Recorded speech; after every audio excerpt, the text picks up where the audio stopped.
हिते अवां ताईं अहम ख़बर पहुचाई पिया सीता रोड मां, जिते ॻोठ हासिल चांडियो में माल जे वाड़े खे बाहि लॻी वई आहे। नतीजे में ॿ ॿारड़ा सड़ी फोत थी विया आहिनि।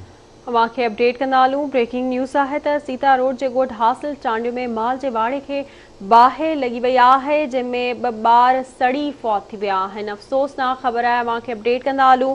फौतुनि में 6 वरियनि जो बिलावल ऐं 6 वरियनि जी दुआ चांडियो शामिल आहिनि। अहम ख़बर आहे। अवां खे ॾींदा हलूं। सीता रोड मां ॻोठ हासिल चांडियो में माल जे वाड़े खे बाहि लॻी वई आहे। बाहि लॻण सबबि 2 ॿार सड़ी फौत थी विया आहिनि। फौतुनि में 6 वरियनि जो बिलावल ऐं 6 वरियनि जी दुआ चांडियो शामिल आहिनि। अफ़सोसनाक ख़बर अवां ताईं पहुचाई पिया। सीता रोड वेझो ॻोठ हासिल चांडियो में माल जे वाड़े खे बाहि लॻी वई आहे। नतीजे में 2 ॿारड़ा सड़ी फोत थी विया आहिनि। तफ़सील मालूम कंदासीं सीता रोड मां राजा चना खां। जी राजा, छा अपडेट्स आहिनि?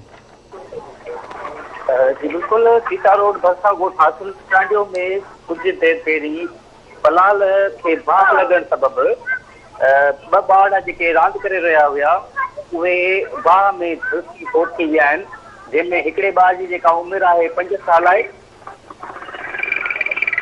जी ठीकु आहे राजा, वॾी महिरबानी अव्हां जी तफ़सील खां आगाह करण लाइ।